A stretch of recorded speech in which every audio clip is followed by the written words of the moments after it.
Good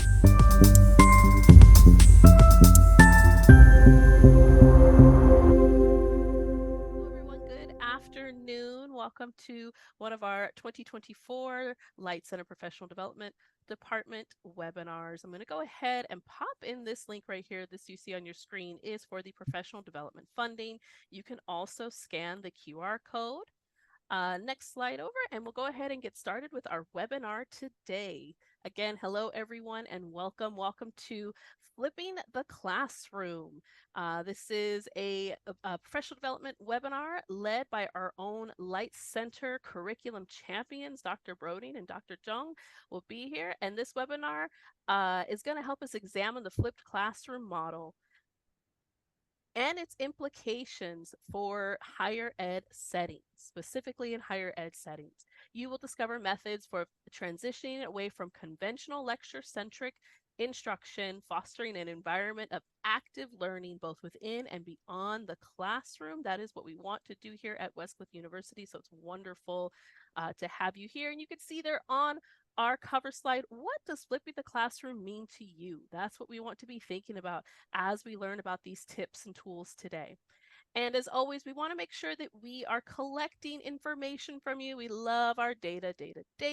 And so I do want to go ahead and share our LITE Center PD survey here at the start of the hour, so you can have that open in one of your tabs before we get started. And as we wrap up, you can go ahead and complete that survey and take care of that for us. We love hearing from all of you and the best ways that we can support you. But first, in order to ensure a smooth and productive webinar experience for all participants, please make sure to follow these guidelines. Please keep your microphone muted throughout the webinar. This will help maintain an organized and distraction-free environment. We do want to hear from you though, so please, if you have questions, comments, examples, please submit them in the chat. We will be reviewing questions and address as many as we can here in our hour. This webinar will be recorded for future reference for those who could not attend. And of course, if you want to go back and listen to any of the tips that are shared here today, you'll have that ready for you. And it will be delivered in your email box in the PD2Go newsletter later this month, next week, as a matter of fact. So let's go ahead and get to know our facilitators today. So we're going to start with Dr. Broding has an EDD in curriculum, teaching, learning, and leading. She is a curriculum and instructional designer of the LITE Center at Westcliff University. So many of you maybe have even worked with her. She also serves as an adjunct faculty for Estrella Mountain Community College, teaching art history courses, and University of Maryland Global Campus, teaching technical writing courses. Additionally, Dr. Broding has served in college administration, overseeing general education departments, in professional development, supporting faculty through training and professional learning communities, and in tutoring, supporting students through an in-person and online writing tutoring. So thank you, Dr. Broding, for being here. We also have Dr. Sky Jung, who has an EDD in curriculum and instruction design. He serves as a part-time instructional designer here at Westcliff as well. We're very fortunate to have him in the LITE Center as one of our curriculum champions. And he works as the director of instructional design at the University of Tennessee, Knoxville. In addition to his ID role, he teaches and has taught as an adjunct faculty at UTK, Vanderbilt University, University of Arkansas, and St. Peter's University. Welcome, Dr. Jang. Go ahead and turn it over to both of you. Thank you so much for being here. Thank you. So for our agenda today, we're going to cover these 4 topics. I'm going to cover the first 3, and then Sky will cover the 4th. So first, we're going to answer the question, what is the flipped classroom? Second, we're going to address why flip your classroom. And third, how to flip your classroom. And lastly, but definitely not least, Sky will be covering tools for flipping your teaching/learning at Westcliff University. So what is the flipped classroom? Defining the flipped classroom. So this is oftentimes what a traditional classroom looks like. You've got homework from the previous class that you have to get done to turn in for the next class. And then in the next class, you have your first exposure to new content, concepts, whatever, via lecture. And then after class, you get a deeper understanding of the content via homework. So really what the flipped classroom is doing is it is kind of switching that up. So let me show you another diagram, and then we'll kind of get into a definition that's a little deeper than this. So you can see the first exposure is no longer happening in the first class or in the live class. It's happening prior to the class via videos, readings, recorded lectures, that sort of thing. We do already have this at Westcliff University because students have access to the readings and resources and videos prior to that weekly class happening. Then during the weekly class, deeper learning happens via activities because students have been exposed to the content prior to the class. So instead of lecturing like for an entire 2-hour period, an instructor might do some video lectures, shorter ones that align with the videos and the readings or other resources the students are coming across before class. And then they're taking a deeper dive into that content, checking student learning, knowledge, retaining it, and really engaging them in activities throughout that 2-hour, for example, period. Then after the class, there is typically still homework to, again, re-engage the students with the content, but now instead of doing it twice with that first exposure via class and then homework about it, we're actually doing it 3 times. We're doing it before, during, and after class. And then they start prepping for the next class. So in terms of a definition, the flipped classroom is a teaching strategy that allows instructors to more actively engage with students in the classroom.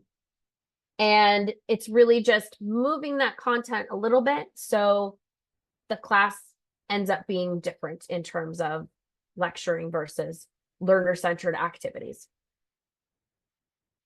So why flip your classroom?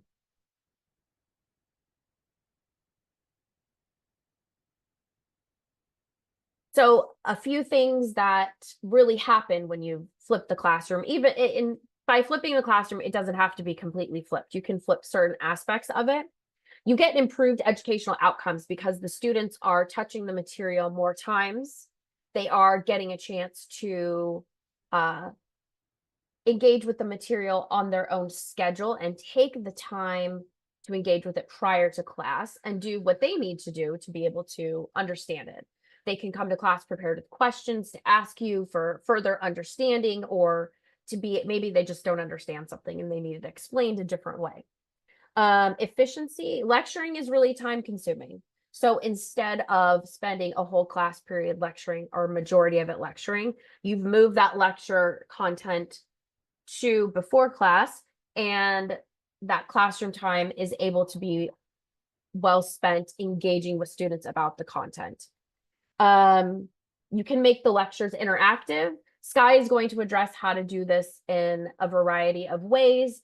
Through a recorded lecture. You may think like, well, if I'm just recording a lecture, they can just, speed through it and it's going to be the same as if it's in person. Not true, because you could come up with a worksheet for them to have to answer questions in while they're watching it. You can actually embed quiz questions into a lecture using different tech tools that Sky is going to cover. So there's several ways that you can do it to make it really hard hitting, that's not the right term, make it meaningful for your students. You can use data and analytics to help drive what you do during that live class time.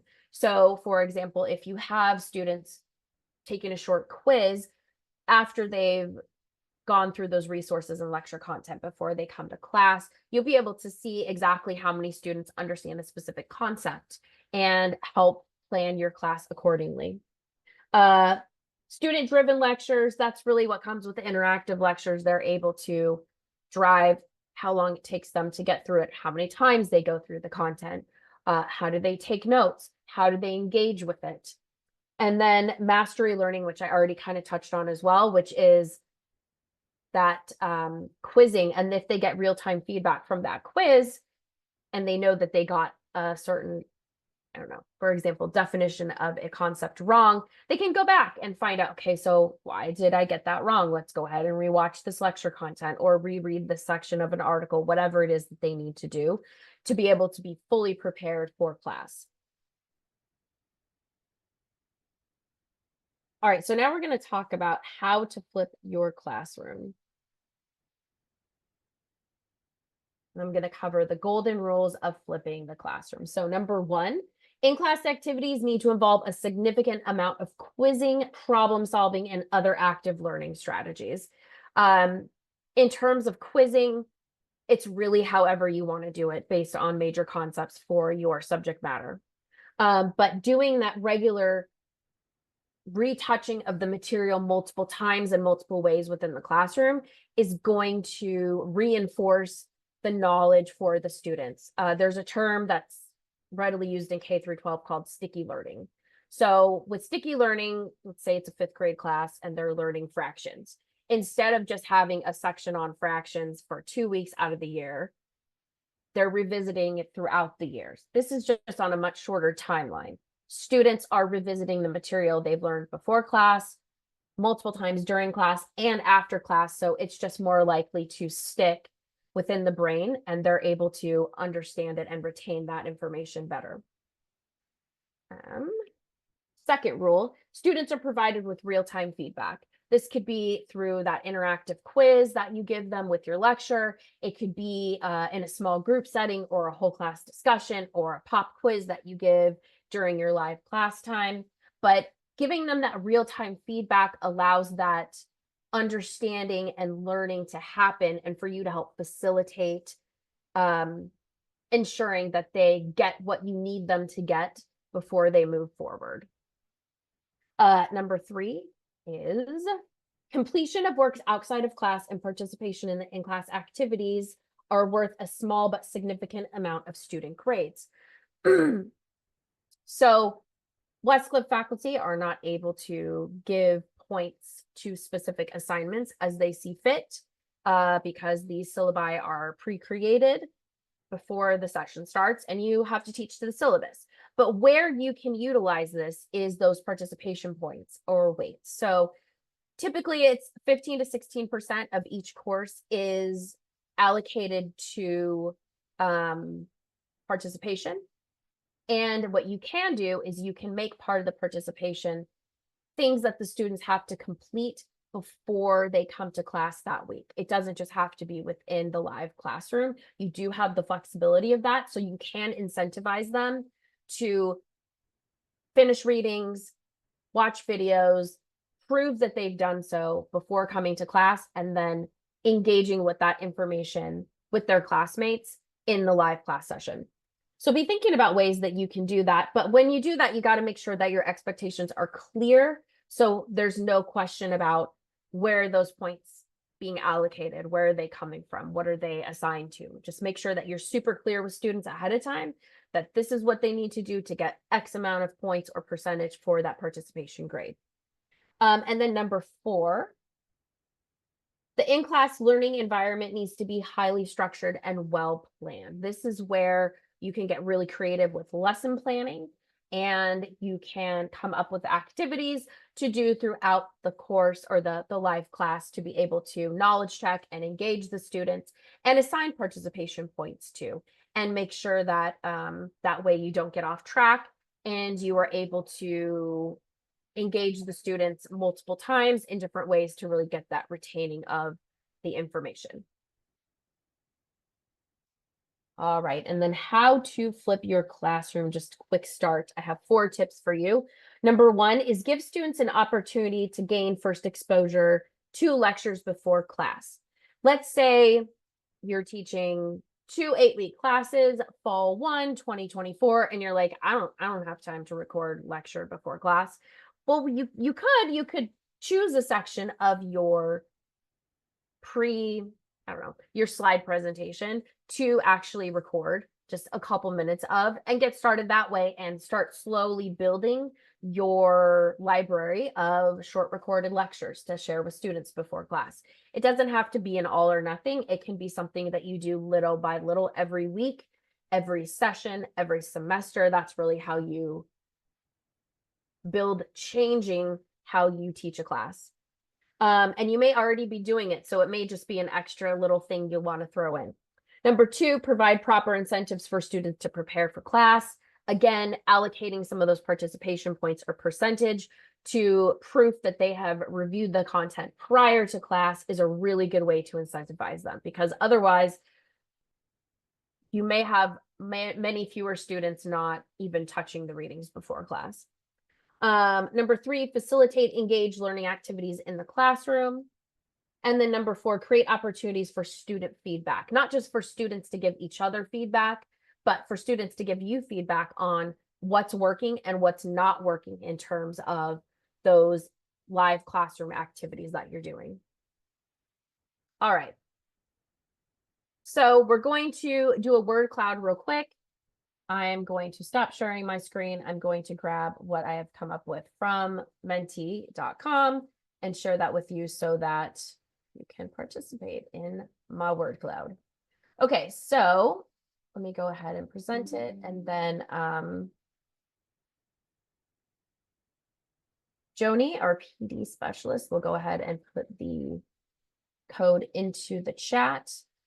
So you can either scan this QR code over here with your phone or iPad or whatever you might have handy, or you can join at menti.com using the code 5618-7670. That's at the top of the screen. And then once you go to that, if you could please just answer this question in one or a few words. What is one way you can quickly flip your classroom?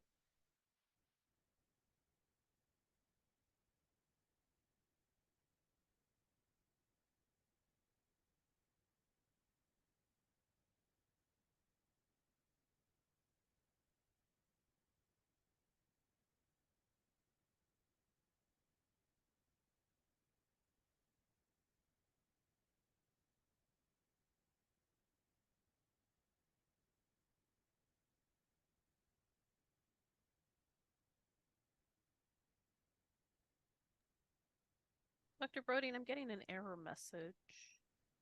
Oh, fabulous. Let me, Oh, it might be my internet connection though. So it could just be me. Oh, looks like it is just me. Sorry about that. okay, so create content, record some lecture, reading before class, assign videos, easy quiz. Yeah, all of these are great ways that you can just, do something that takes maybe 10 or 15 minutes and try it out and see how it goes.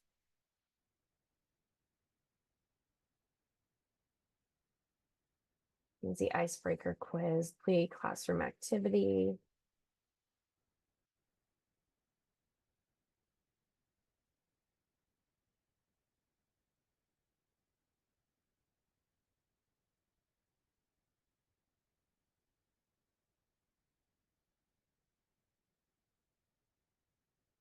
Awesome, thank you. And like doing a word cloud is a really great quick way to engage students. Like, how would you define term blah blah blah? You know what I mean? And then you've got it right there, and that's real-time data right in front of your face, right in front of the students' faces. And if someone put the wrong definition in, it's anonymous and you can correct right there.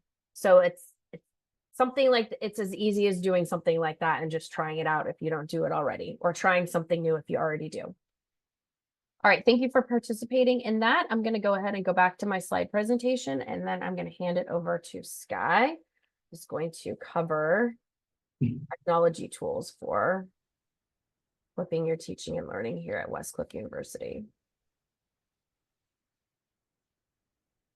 Thanks, Mary. I'm waiting for my slide. Sure. So in this case, I'm going to introduce some of the tools and to help you flip your classroom. So just share some of my personal experience about how I started to flip my classroom. About, I'm going to say 2010, 2011, the first year when I started to teach for a university. My department had to give me assignments to teach for a hybrid class back then. So the hybrid class were cuts about 1/3 of the class activities into, they will cut 1/3 of the class to be not in the classroom. So you have to prep a lot of work. So I have to think about a way to using only the time I have in the classroom to still be able to teach the same amount of content and to try to increase the engagement, right? So back then I feels like flipped classroom was a pretty new idea back then, and I was introduced by this topic and try to align with my teaching, and from my hybrid classes introduced to fully online. So right now teaching synchronous and asynchronous for the online classes. So I think flipped classroom is helping me to transition my teaching style from to be a lecture rather than just bring kind of activities or engagements during the time that we are together. So in the next few slides, I'm going to introduce a few of the tools I used in my class, how to flip my classroom. The first one, it's Camtasia or Snagit. So if you are a big fan of screen recording or video recording, you may and you still want to be able to apply kind of editing after you record. I think Camtasia or Snagit is a very good tool to start with. So I use Camtasia for screen recording as well as video recording. I use a Snagit usually for quick tutorial, quick like walkthrough for a screen recording. The good part of that is whenever you're recording with Camtasia or Snagit, you'll be able to record your screen as well as yourself, use a webcam, and they will have like 3 different tracks, and you should be able to edit the tracks, including your audio, video, and set effects. So you can actually bring a lot of actions into your recordings, so to speak, and to make it more engaging. So that's the first one I use. But it's I have my own version of Camtasia.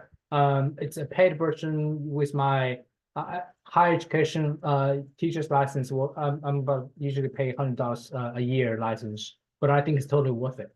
The second one I use a lot is so number 2 and number 3. We used a lot for our team, Curriculum Champion, especially Jocelyn, who's our director, used to use a lot of use Loom or ScreenPal, which is the former Screencast-O-Matic, which is they will do a quick screen recording. They will be recording your screen, and you can record your voice as well as your you can record your audio as well as your video as well. But the disadvantage of that is the editing part. You'll not be able to edit after you record it.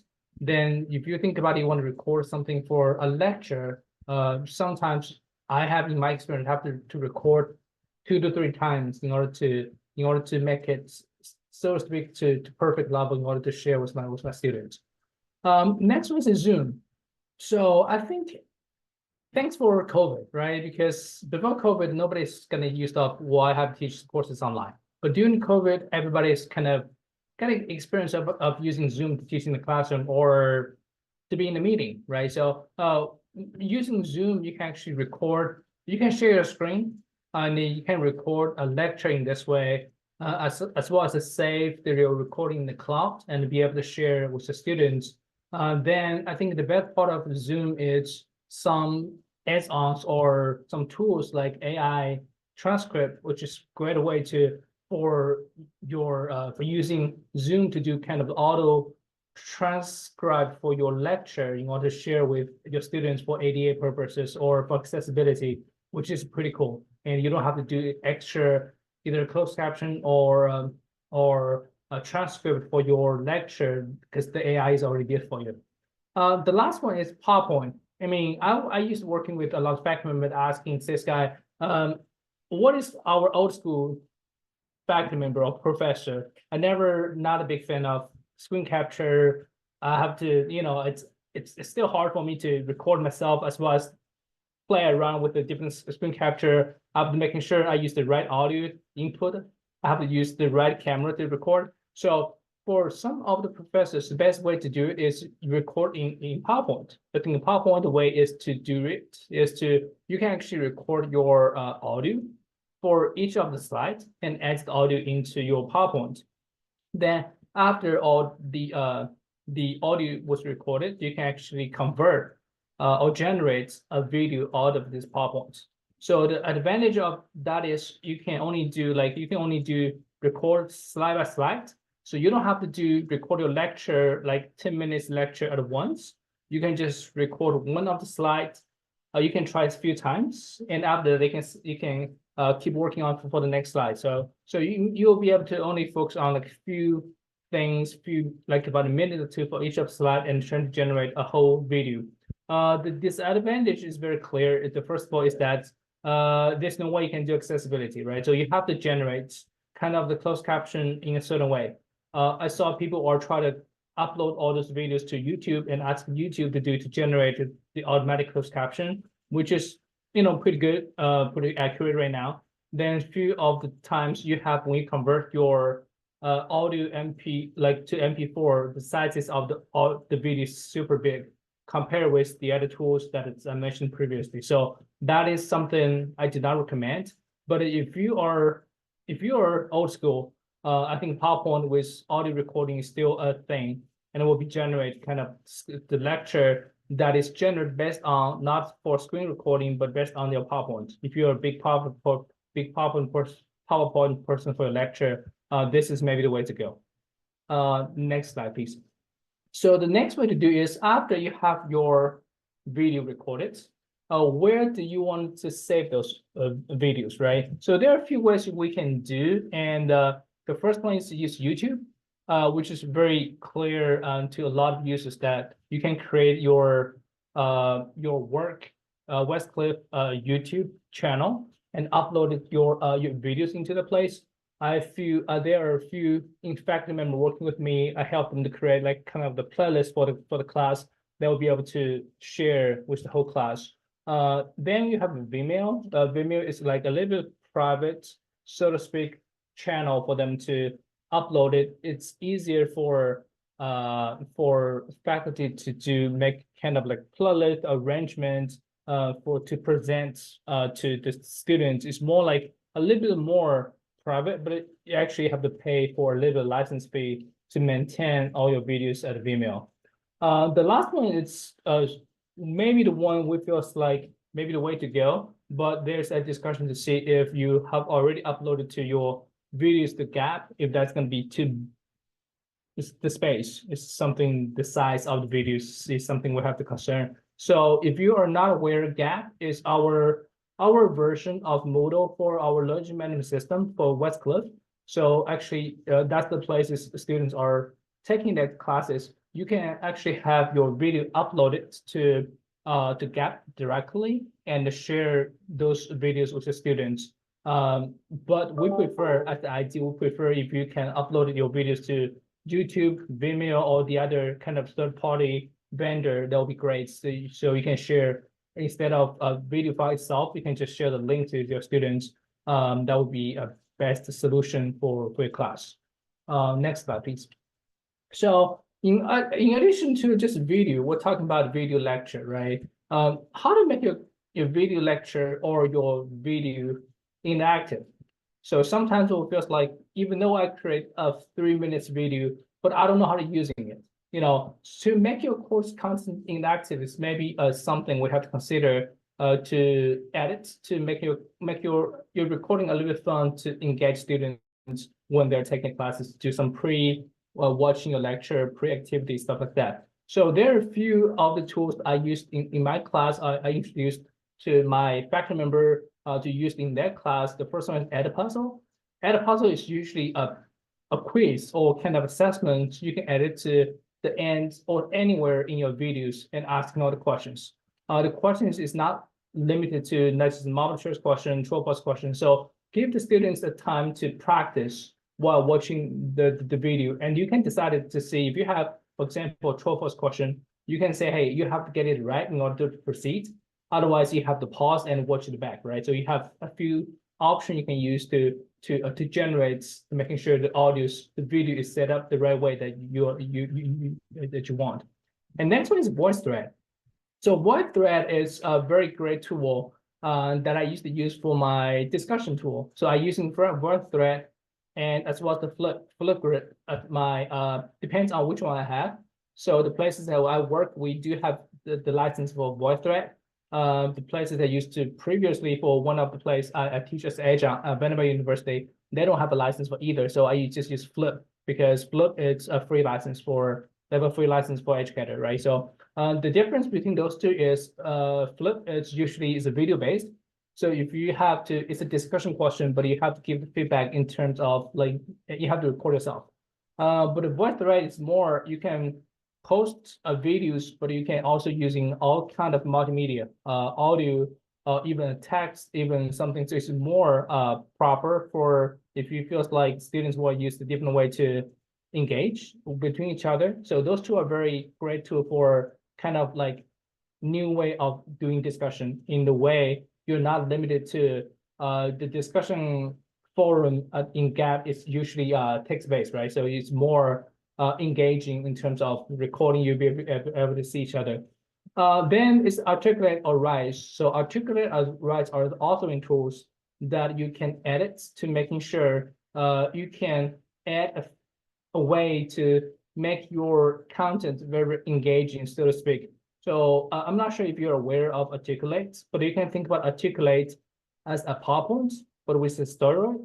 So it means you can making sure your content is very engaging. So you have like, you may have while I was taking kind of like the training, like agile training, a lot of trainings was done by articulate. So that means it's, you know, you can present videos, then you can do some kind of activities, then you have like branching questions, then it's more engaging rather than just watching and reply to questions.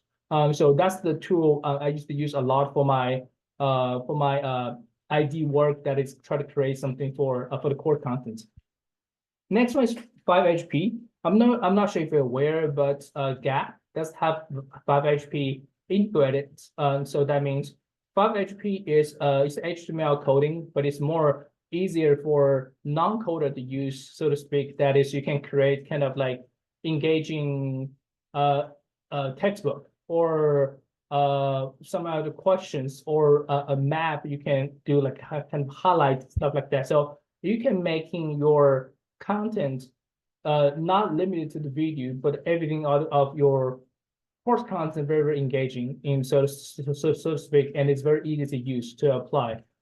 Which you can actually, if you can go to Gap and find like all the tools over there, H5P is one of the tools you can try to play around it. If you have any question regarding all the tools you want to using, just try to reach out to me or reach out to Curriculum Champion. Should be able to give you some guidance.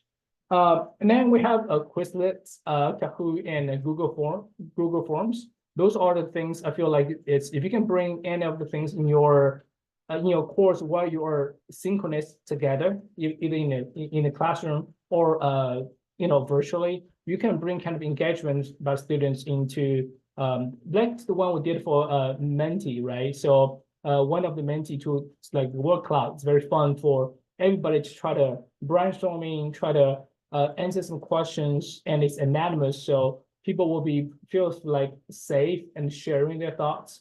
And then as an instructor, you'll have kind of instant feedback from if the students know what I'm talking about or not, and try to give some kind of feedback.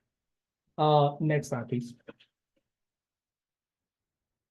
So this is one of the example I used a lot for if I'm teaching a hybrid or fully online classes, which is I'm still doing synchronous. So this is something I try to bring that up into my course design.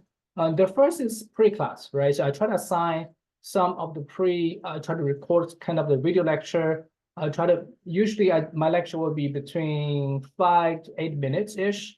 I usually don't record my session like for like Zoom recording for a whole class for 1 hour and a half, which is so, how to say, so too much. It's like too heavy for students to digest as one setting. So I usually chunk my courses into different pieces and usually give each of my video lecture learning objectives for each of the video lecture. So students will have to bring kind of what I know what I'm going to learn from this video and bring that kind of concept into it and be able to target it. Just a few things I'm going to cover in those few minutes of the video. So I do some pre-recording of the videos.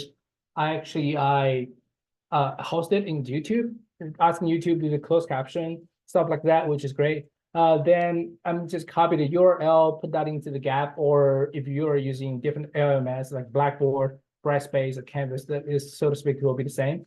Then usually I'll add kind of like quizzes using Edpuzzle. If I do not have Edpuzzle, I'm just using some quizzes tool in the LMS to test it if they know it or not before they're taking a class. So my understanding is that you may want to give kind of like Mary just mentioned previously, that you want to give kind of the give them something like a participation grade, right? Something that they know they can earn.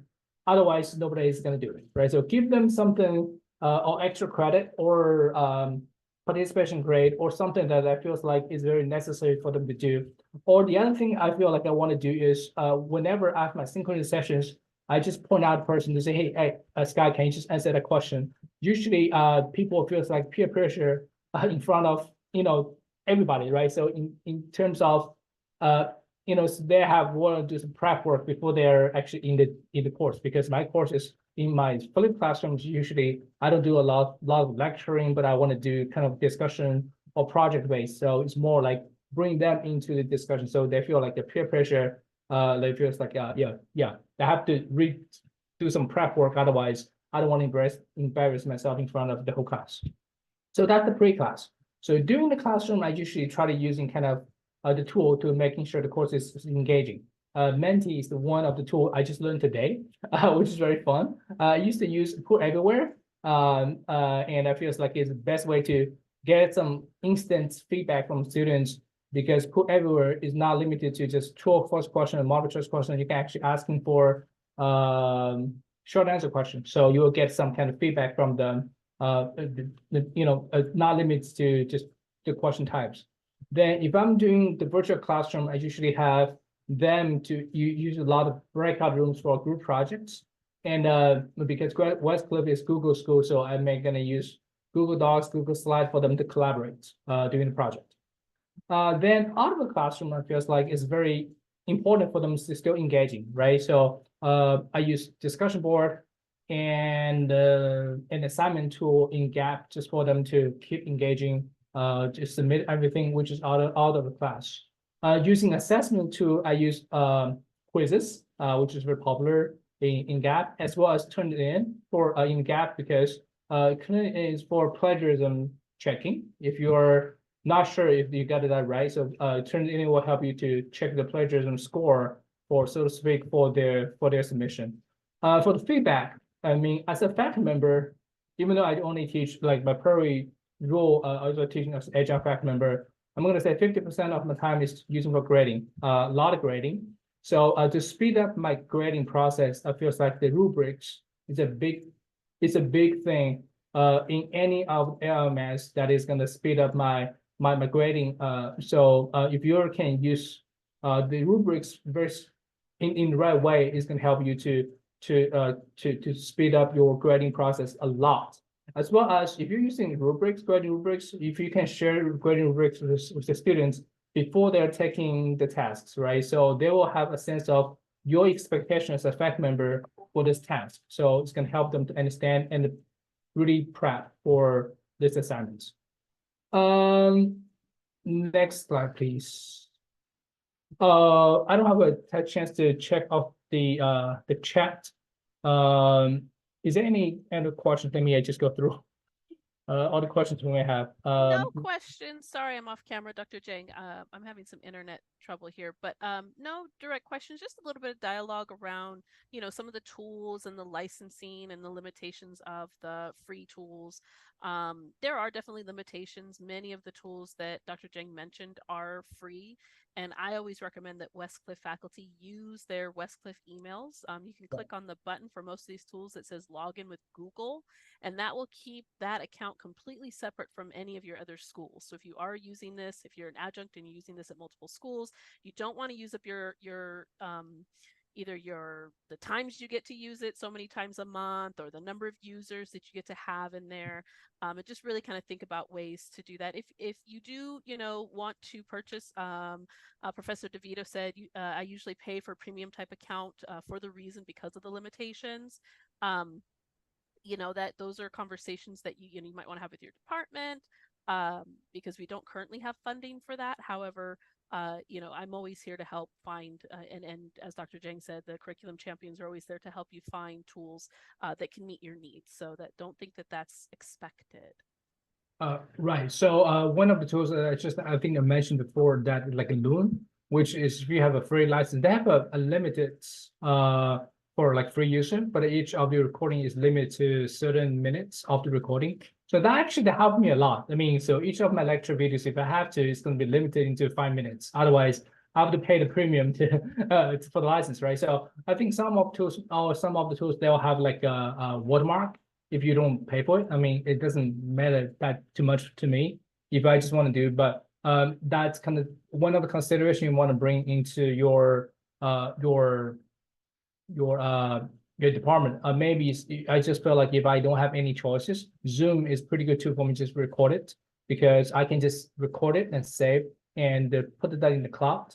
Then you will be available to be for I'm gonna say 120 days. The link is gonna be over there. I don't have to download it and upload it to YouTube and do a lot of things. So there are a lot of great free options over there, but you just have to pick which is which tool is makes the most sense to you.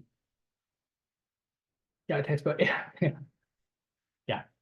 And a lot of tools, some like it sounds very expensive, but while you're using it for a little while, so the places I work as a full-time, we try to do kind of like technology, kind of what is not assumption, but how many people are using technology for the whole university. So we feel like we did not a survey, which is for COCO IT, and we have a licenses for, we don't have a campus-wide license, but actually we know a lot of people are using Canva. So Canva is a pretty good tool to do like recording as well. So Canva is one of the tool I just used, and I feel like it's very useful for me to do kind of a course recording. So there are 229 individual free users of Canva at the University of Tennessee. So 219. And within 219, there are about half of them are paid version. So we have about over 100 individuals who are paying for Canva for the whole university for the Canva license. And then I just like, we reached out to Canva to say, can we have a campus-wide license? It's much, much cheaper than what we're paying right now and just make a deal, right? So a lot of times we don't communicate very well just between, we feel like it's just me. But if you can spread the word to your department, maybe your college, and if we can think about it together, maybe we can come up with a few tools with a very cheaper price, and it's going to be fitting for everybody who will be able to using it. Like just like Google Suite tools that we have right now. You know, we don't know, but you just have to ask and then figure it out. Yeah. Then we will have like 2 questions for you. So you may or may not already have using any of the tools I already mentioned previously in your classroom. You're not even considered as a flipped classroom or engagement, a class was engaging. But if you are using any of the tools, what are the best practice you would like to share with the whole group? Or do you have any kind of challenges? Or you're like, hey, I'm thinking about that, but I don't know. Some of the challenges are maybe technical, just for recording, right? So I'm a big fan of Camtasia Snagit, but it took me a while to practice how to record myself because, you know, recording takes time, editing takes more time. So if you have like 1 minute of the video, usually took me about over 10 minutes for editing, right? So that's kind of like technical, difficult, challenging. But some of the challenges are just pedagogical. So you may want to feel like why I need to do it. But if you can just share or present your questions or ideas right there, we have about like 10 minutes for this kind of Q&A. So Dr. Broding and I will be able to willing to just address if you have any questions, concerns, or just sharing your best practices. Yeah, Kahoot is very cool. Yeah, I like Kahoot. I mean, we use that a lot during my like icebreaker. So before any of my live class, I try to bring kind of like icebreaker question or kind of like Q&A. So just bring the people engaging them. I think Kahoot is a very good tool. Then we play games, right? So yeah, we're very competitive. So yeah, I think Kahoot is a pretty good tool, and it's free, so to speak. So which is very nice. I don't have a lot of direct experience to using Kahoot in like course content development. I use Put Everywhere rather than Kahoot in my engagement for content, because I think Put Everywhere is more proper settings for higher education.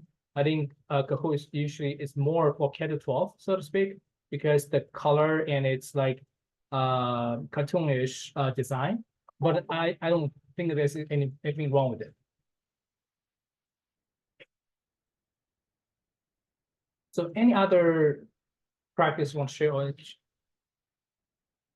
Yeah, for sure. Yeah, Kahoot, it's a pretty good tool. Yeah, that would be great, right? So after they take a quiz and then watch video in the Kahoot, yeah, that's awesome.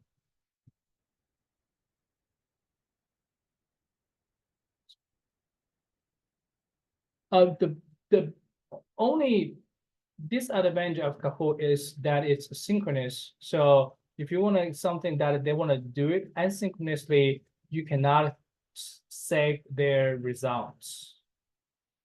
That's what I understand because it's usually asynchronous. It's usually hard to do rather than I think for everywhere it would let you to sign in with your official email, so you will be able to tell who get how many of the grades.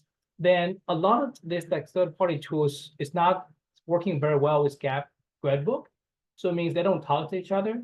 Then if you want to think about it, like kind of like record their grades into Gradebook, so you have to manually like this is what I experienced for few of the universities I used to work with that they don't have LTI integration. So that means even though the tool is great, right, but I have to manually transfer the grade from Flipgrid into Brightspace, so to speak, right? So it's take a little time.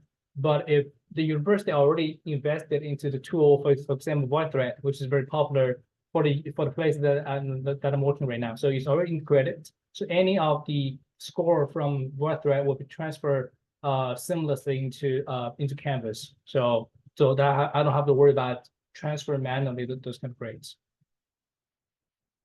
Yeah, Teams and Slack channel. Yeah, we are at UT with big Slack. I think Slack and it's just fun to keep. We don't use Slack a lot with as ID instructor designer. We don't use Slack a lot with our faculty member, but we use a lot for like internal communication and that.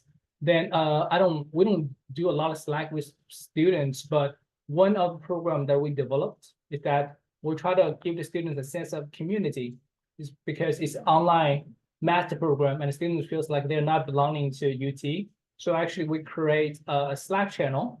Then the Slack channel is more like out of the class community. So they'll be able to sharing their experience questions over there with their peers. So we using Slack channel to create, we use Teams and Slack channel to create kind of community for students who are full online students, non-traditional, so to speak, right? Non-traditional students who are, have this kind of community building together. So we use Teams channel, Slack channel, and Discord very well to try to fit in that student population that is like distance learning students, never actually be on campus, but they still want to feel like they're part of the school. Yeah. Where video can be watched by individual interactions.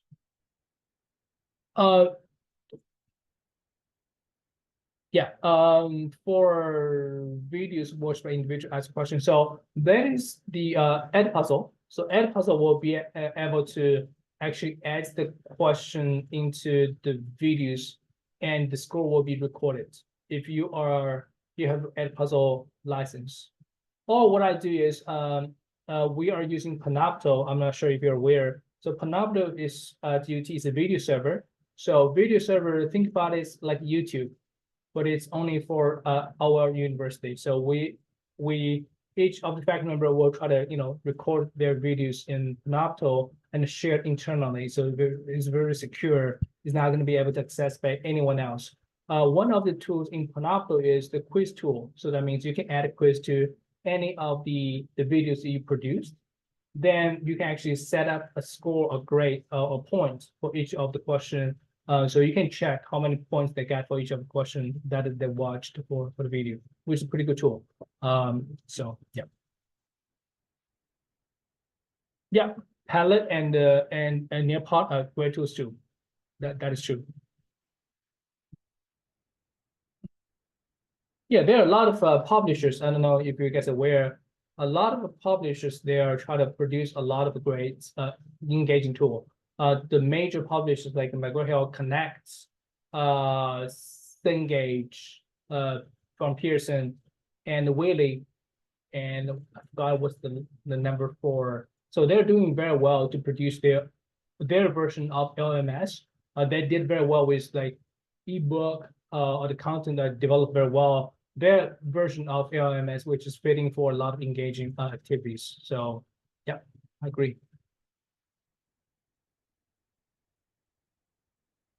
Okay, so let's skip up to the next slide. I have some few best practices I want to share. If you want to think about to create a flipped classroom in higher education, especially for a class. So there are a few things to consider. The first is if you're considering to do introduction videos, try to make sure it's concise and engaging. So usually my goal for any of the videos are about 5 to 8 minutes ish.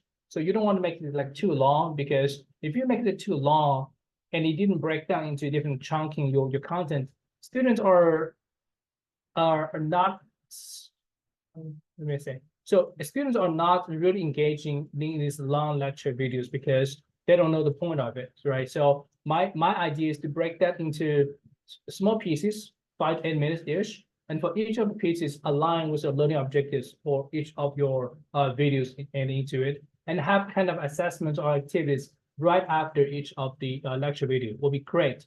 Rather than you have a recording for an hour and 50 minutes video lecture, then people are just like, how am I going to do?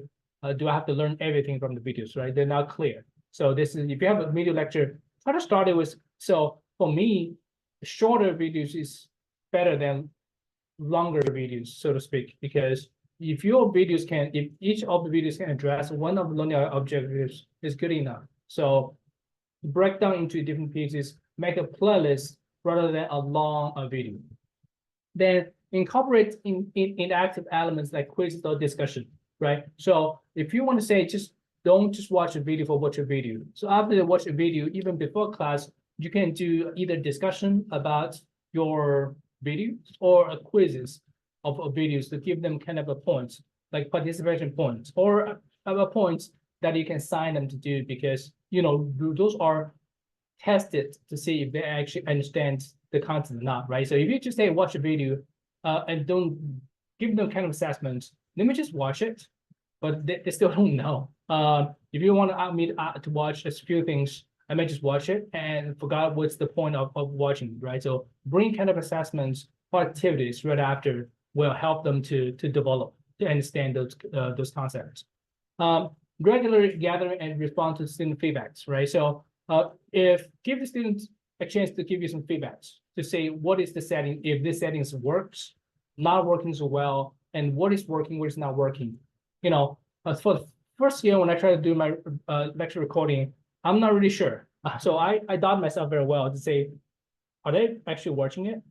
Is there going to be benefit for not to recover the same thing I mentioned in those videos in the classroom, right? So I doubt myself. Actually, I sent a survey to my class.